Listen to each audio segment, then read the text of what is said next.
পূর্বেতে বন্দনা করি সূরজের ঘর, আইসো বাবা গুরু মুর্শিদ গানের এই আসর। উত্তরে বন্দনা করি পাহাড় পর্বত, আইসো গোমা সরস্বতী কণ্ঠে করো ভর। পশ্চিমে বন্দনা করি মক্কা বালুস্তান, চারিদিকে সুধী জনে জানাই সালাম। দক্ষিণে বন্দনা করি সমুদ্রের খেলা, সবে মিলে চলো যাই চড়কের মেলা, চলো চড়কের মেলা, চলো। বাংলায় কোনো বিষয়ে প্রবেশের আগে বন্দনা করে নেওয়া চলতি রীতি। সেই রাস্তা ধরেই গাজন চড়ক উৎসব নিয়ে বাংলা ভাবনার আজকের পর্ব শুরু করবার আগে হাওড়া জেলার পীর জঙ্গল আলী বিলাসের দরগায় গাজন উৎসব শুরুর আগের এই বন্দনা করে নেওয়া গেল। গাজন সব অর্থেই লোকায়ত উৎসব। লোকায়ত মানে লোক বা জনসমাজের মধ্যে যা আয়ত বা বিস্তৃত। গাজন চড়ক উৎসবের দিকে তাকালে বাংলার সংস্কৃতির মূল বৈশিষ্ট্যগুলো চোখে পড়বে আমাদের। এ উৎসব যেমন বাংলার গ্রামজনের, তেমনি শিবের হাত ধরে এ উৎসবের মধ্যে দিয়ে তুচ্ছ হয়ে যায় জাতের পাতি। ব্রাহ্মণ্যবাদী প্রাতিষ্ঠানিক হিন্দু ধর্মের বর্ণ ব্যবস্থাকে ভেঙে ফেলে হাড়ি ডোম মুচি কাহার কৈবর্ত বেদে বাউরি তথাকথিত নিচু জাতেরা সন্ন্যাস নেওয়ার মধ্যে দিয়ে গোত্রান্তরিত হন। গোটা চৈত্র মাস বাংলা মুখরিত হয়ে ওঠে বাবা তারকনাথের চরণে সেবা লাগে মহাদেব ধ্বনিতে। নিম্নাঙ্গে ময়লা ধুতি, আদুর গা, গলায় কাছা নিয়ে সন্ন্যাসীরা গৃহস্থের দোরে দোরে দাঁড়ানো মাত্র বাড়ির মেয়ে বউরা তাদের ঝুলিতে ঢেলে দেন চাল, আলু, পয়সা। তারপর মহেশ কৈবর্ত বা হরেন ঢালির পায়ে হাত দিতে বিন্দু মাত্র কুণ্ঠিত হন না মুখার্জি গিন্নি বা সেনবাড়ির মেজ বউ। কারণ গোত্রান্তরিত হয়ে ওরা তো আজ শিবগোত্র। বর্ণবাদের শিকল ভেঙে ফেলে বড় হয়ে উঠেছে তো তখন মানুষ পরিচয়। বাংলা উৎসবের দেশ। এখানে বছর শুরুও উৎসবে, শেষও উৎসব দিয়ে। সৌর ক্যালেন্ডার অনুযায়ী বাংলা সনের শেষ মাস চৈত্রের উৎসব শিবের গাজন। অবশ্য বাংলায় শুধু যে শিবেরই গাজন হয় তা নয়, ধর্ম ঠাকুর, মনসা, কিছু কিছু জায়গায় কালী বা শীতলারও গাজন হয়। তবে তাদের প্রত্যেকের সময় আলাদা আলাদা। আজকের পর্বে আমরা শিবের গাজন নিয়েই কথা বলবো। আর এই আলোচনায় আমরা গাজন চড়কের উৎপত্তি ইতিহাস নিয়ে যেরকম আলোচনা করব, সেরকমই এই উৎসবের মধ্যে দিয়ে আমরা খোঁজবার চেষ্টা করব বাংলার চিরন্তন সংস্কৃতির ঐতিহ্যকে। বুঝতে চেষ্টা করব তার ধারা, ধরন, চলন, বলন। পদ্মের ফুলে তুষ্ট আমার অমিয় সাগর, ধুতুরার ফুলে তুষ্ট আমার সন্ন্যাসী নাগর। কালীদহে তুললাম ফুল, জাহ্নবীতে ধুলাম, গঙ্গা জলে শুদ্ধ ফুল গাজনে আনিলাম। চৈত্র সংক্রান্তির আগের রাতে পাট ঠাকুর বা শিবের সিংহাসন জাগানোর সময় এই ফুল শুদ্ধি ছড়া কাটা হয়। তারপর শুরু হয় খাটনি বা ধূপচি নৃত্য। রাত দ্বিপ্রহরে, যাকে চলতি কথায় আমরা বলি রাত দুপুরে, শ্মশানে হাজরা ঠাকুরের ভোগ পাঠানোর পর হয় পুজোর সূচনা। ঢাকের বাদ্যি, গাজন গানে, ভদ্রেশ্বরে শিব ও মহাদেব ও ধ্বনি দিতে দিতে নদিয়া, যশোর, কাঁটাতারের দুপারেই বাংলার মানুষ মেতে ওঠেন গাজন উৎসবে। অনেকে বলেন সন্ন্যাসীদের গর্জন থেকেই নাকি উৎপত্তি হয়েছে গাজন শব্দটির। অনেকের মতে আবার এই গাজন আসলে গ্রামজনের উৎসব বা গাঁজনের উৎসব। উচ্চারণের সুবিধার জন্য ক্রমশ গাঁয়ের চন্দ্রবিন্দু লুপ্ত হতে হতে গেছে। অনেকের মতে আবার এই চড়কে যে গাছটি পোঁতা হতো, আদিতে সেটা ছিল গর্জন বা গজারি গাছ। সেই গর্জন বা গজারি গাছ থেকেই এই উৎসবের নাম গাজন। আর চড়ক শব্দটার উৎপত্তির পেছনে রয়েছে চক্রাকারে ঘোরা বা চড়কি পাকের ব্যাপারটা। অনেকে বলেন সূর্যের চারদিকে চক্রাকারে পৃথিবী যে আবর্তন করে, যেখান থেকেই সৌর বছরের ধারণাটির উদ্ভব, সেই চক্রাকারে আবর্তনের কথাটিকে মাথায় রেখেই বর্ষ শেষের এই উৎসবের নাম চড়ক। চড়ক বা গাজনের নামের উৎপত্তি নিয়ে যেরকম বহু মতের সমাহার, তেমনি এই উৎসবের উৎপত্তি নিয়েও রয়েছে বহু লোককথা। আমরা তার দু একটি উল্লেখ করলাম। দক্ষিণ দিনাজপুর জেলার গঙ্গারামপুরে উষাহরণ নামে একটা জায়গা রয়েছে। লোকশ্রুতি এখানের অধিপতি ছিলেন অসুররাজ বান। তার কন্যার নাম উষা। এই উষাকে হরণ করে নিয়ে যান কৃষ্ণপুত্র অনিরুদ্ধ।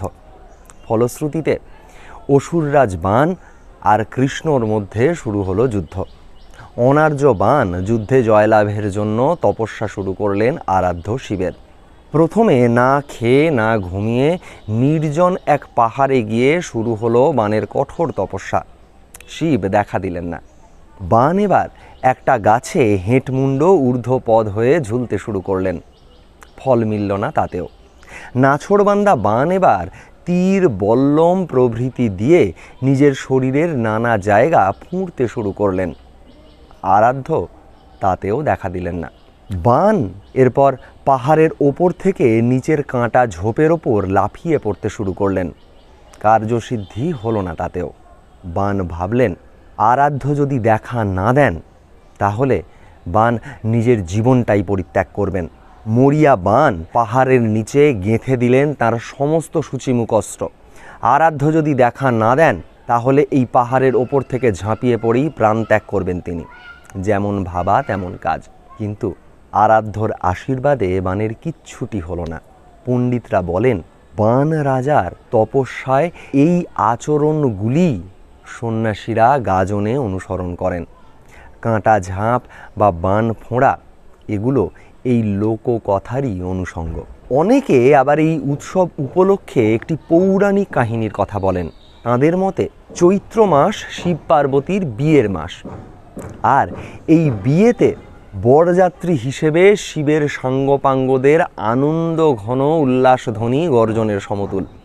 এই গর্জন থেকেই নাকি গাজন শব্দটি এসেছে। এবার এই পৌরাণিক কাহিনীটিকে যদি আমরা একটু ভেঙে দেখতে পারি তাহলে গাজন চড়ক উৎসবের অন্য আর একটা দিকও আমাদের সামনে ফুটে উঠতে পারে। শিব বাংলার লৌকিক জীবনের অঙ্গ। বাংলা তার গড়ে উঠবার সময় থেকেই নৃতত্ত্বগতভাবে অস্ট্রিক, দ্রাবিড়, মঙ্গলয়েড প্রভৃতি জনজাতি গোষ্ঠীগুলির সংমিশ্রণে তৈরি হওয়া একটি মিশ্র সংস্কৃতির ধারক ও বাহক, যা অন আর্য। আদি আর্য সাহিত্যে তা সে শ্রুতি হোক বা লেখ্য, বাংলাকে বলা হয়েছে অসুরদের দেশ। অর্থাৎ আর্যদের কথা অনুসারে ইতর মানুষদের বসবাস এই বাংলায়। শিব বাংলার এই ইতর মানুষদের প্রতিনিধি। তাই আর্য মত অনুসারে যা যা ভদ্রজনচিত নয়, শ্মশানে মশানে ঘুরে বেড়ানো, নেশা ভাঙ করা, বাউন্ডুলেপনা, রকচটা স্বভাব, ঝগড়া ঝামেলা করা, সবকটা বৈশিষ্ট্যই শিবের মধ্যে বিদ্যমান। যজুর্বেদ এবং তার পরবর্তী বৈদিক সাহিত্য পুরাণের মধ্যে দিয়ে যখন ক্রমশ ব্রাহ্মণ্য অনুসারী প্রাতিষ্ঠানিক হিন্দু ধর্মের বয়ান নির্মিত হতে হতে গেছে, প্রভাব বিস্তারের উদ্দেশ্যে এ ভূখণ্ডের আদি জনজাতি গোষ্ঠীগুলিকে কাছে টানবার জন্য তাদের লৌকিক বিশ্বাস, আচার, প্রথা, জীবন ব্যবস্থাকে কোথাও আত্মসাৎ, কোথাও আত্মীকরণ, কোথাও সংঘর্ষ, কোথাও বা সংমিশ্রিত করেছে আর্যরা, তখন শিবকেও তারা দেবত্বে উন্নীত করতে চেয়েছে তাদের মতো করে। কিন্তু সেখানেও আমরা দেখব শিব তাঁর লৌকিকতা নিয়েই বিশিষ্ট হয়ে বিরাজ করেছেন। অন্য দেবতাদের মতো শিব স্বর্গে থাকেন না, মর্তধামের কৈলাসই তাঁর বাসভূমি। দেবতাদের মতো সূক্ষ্ম শুভ্র পট্ট বস্ত্র তাঁর পরিধেয় নয়। কোমরের নিচে বাকছাল আর গায়ে ছাই, এই তাঁর আভূষণ। তাঁর পুজোয় লাগে না কোনো বিশেষ উপচার, যাগ, যজ্ঞ, হোম। বেলপাতা আর নদী বিধৌত এ সভ্যতায় গঙ্গা জলই তাঁর পুজোর উপচার। তাঁর অনুচর ভূত, প্রেত, দত্তি, দানব পারিজাত শোভিত নন্দনকাননে বসে রম্ভা, উর্বশী, মেনকাদের নাচ গান নয়, শিবের মন ভরে গাঁজার টানে। উচ্চৈশ্রবা বা ঐরাবত শিবের বাহন নয়, নন্দী ষাঁড়ের পিঠে চড়ে ভোলা মহেশ্বর শ্বশুরবাড়ি আসেন। আর যখন আমরা দেখি উমা বা পার্বতী পতি পরমেশ্বর বলে সোহাগের বদলে কুকথায় পঞ্চমুখ কণ্ঠে ভরা বিষ, কেবলই আমার সঙ্গে দ্বন্দ্বে অহর্নিশ বলে তাঁর স্বামীর পরিচয় করান, তখন আমাদের বুঝে নিতে অসুবিধে হয় না উমা বা পার্বতীর এ উচ্চারণ চিরায়ত লোক সভ্যতার রোজকার ঘর গেরস্থালির ছবি। তা যেমন এই বাংলার, তেমনি এই ভূখণ্ডেরও। অনেকে বলেন গাজনে ধর্ম ঠাকুরের প্রভাব রয়েছে। বৌদ্ধ ধর্মমতের আভাসও যেমন এই উৎসবে রয়েছে, তেমনি সন্ন্যাসীদের শ্মশানচারণ ও বিভিন্ন আচারের মধ্যে লুকিয়ে রয়েছে তন্ত্রের প্রভাব। ধর্ম ঠাকুরকে অনেকে বাংলার জাতীয় দেবতা বলেছেন, অনেকে তাকে আদি দেবতাও বলেন। কিন্তু ধর্ম আদি না শিব, এ তর্ক অপ্রয়োজনীয়। কারণ এ তো আর একজনকে সরিয়ে অন্যজনের স্থান দখলের লড়াই নয়। তাই সে আলোচনায় না ঢুকে আমরা বরং গাজনে বৌদ্ধ ধর্মমতের প্রভাব নিয়ে দু একটা কথা বলি। প্রথমেই কথা বলে নেওয়া ভালো, বৌদ্ধ কোনো ধর্ম নয়, তাকে দর্শন বলাই যুক্তিযুক্ত। ব্রাহ্মণ্যবাদের প্রাতিষ্ঠানিকতার বিরুদ্ধে গৌতমের তৎকালীন ভারত ভ্রমণের অভিজ্ঞতা থেকেই এই দর্শন চিন্তার জন্ম। জাতপাতের ভেদে বর্ণ ব্যবস্থার শিকলে আটকে পড়ে হাঁসফাঁস করা সেকালের জনগণ বর্ণবাদ মুক্ত এই দর্শন চিন্তার প্রতি আকৃষ্ট হলেন। বাংলার মানুষও তার ব্যতিক্রম নন। তাঁরা বুদ্ধের মত বা চিন্তার অনুসারী হলেন বহু দিনকার লোকায়ত আচার বিশ্বাসকে সঙ্গে নিয়েই, যে আচার বিশ্বাসের সঙ্গে সুদূর কাল থেকেই তন্ত্রের যোগাযোগ সুদৃঢ়। বস্তুত তন্ত্রই মানুষের প্রাচীনতম জীবন ব্যবস্থা। লোকাচারেই তার প্রকাশ, লোকবিশ্বাসেই তার স্থিতি। সভ্যতার উষালগ্ন থেকেই মানুষ তার রক্তে মজ্জায় অনুভব করেছে প্রকৃতির অসীম শক্তিকে। আর এই অসীম শক্তির সাথে সম্পর্ক স্থাপনের সূত্রেই তারা সেদিন বেছে নিয়েছিল যে আচারগুলিকে, জন্ম নিয়েছিল যে বিশ্বাসের, তাই তন্ত্র। তাই আজকে আমরা আমাদের চারপাশে যা যা প্রাতিষ্ঠানিক ধর্ম দেখতে পাবো, তার কোনোটিতেই তন্ত্রকে ধরা যায় না।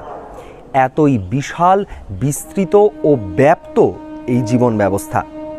গোটা পৃথিবীতে যেমন, এই বাংলাতেও তেমনভাবেই তন্ত্রের প্রভাব সুদূর প্রাচীন কাল থেকেই রয়েছে।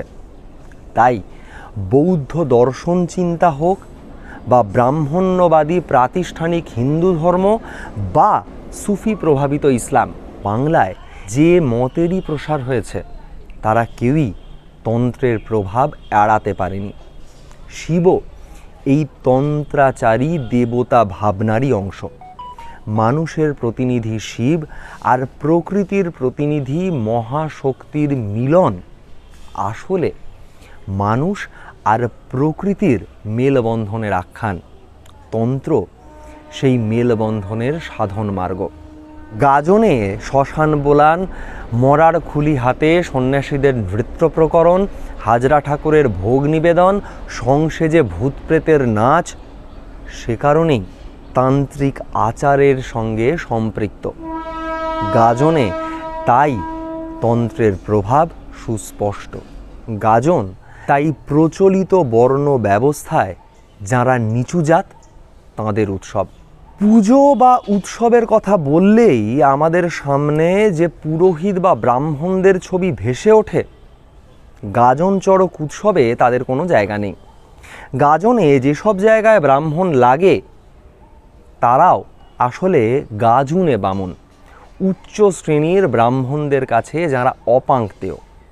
অনেক জায়গায় তো আবার গাজনে উচ্চ বর্ণের মানুষদের আশা আটকানোর জন্য সন্ন্যাসীরা গণ্ডিও কাটেন। আসলে বাংলার ভূমি বন্টন ব্যবস্থার সঙ্গে এই ব্যাপারটার একটা যোগাযোগ রয়েছে। প্রাচীনকালে রাজন্যবর্গ যখন জমি বিলি বন্টন করতেন তখন মূলত ভূস্বামী হতেন ব্রাহ্মণ ক্ষত্রিয়রাই। কিন্তু ভূস্বামী হলেও তারা জমি চাষ করতেন না। আবাদ করে সেই জমিকে শস্য শ্যামলা করে তুলতেন এই তথাকথিত নিচু জাতের মানুষরাই। এই নিচু জাতের মানুষদের দেবতা শিব, তাই কৃষি দেবতাও বটে। আর এখান থেকেই গাজন উৎসবের অন্য আরেকটি তাৎপর্যও আমাদের সামনে ফুটে ওঠে। ইতিহাসবিদ সমাজতাত্ত্বিকরা বলেন গাজন প্রকৃতি উৎসবও বটে। বাংলায় শিবের গাজন মূলত বসন্ত শেষের উৎসব। এ সময় পাকা বোরো ধান সোনার রঙে রাঙিয়ে দেয় বাংলার মাঠঘাট। বাংলার কৃষিজীবী মানুষ এ সময় রবিশস্য ঘরে তোলেন। আগামী চাষের মরশুমে জমির উর্বরতা বৃদ্ধির আকাঙ্ক্ষা বুনে চলেন নিরন্তর। শিবের গাজন জমির উর্বরতা বাড়ানোর উৎসব। আপনারা যদি গাজনের ছবিটা খেয়াল করেন তাহলে দেখবেন একটা গাছ, কোথাও তা বেল, কোথাও নিম, কোথাও গর্জন, কোথাও বা গজারি গাছের ডালপালাহীন একটা কাণ্ড যার নাম চড়ক গাছ মাটিতে পোঁতা হয়, আর তার ওপর বাঁশ বেঁধেই চলে চরকি পাক।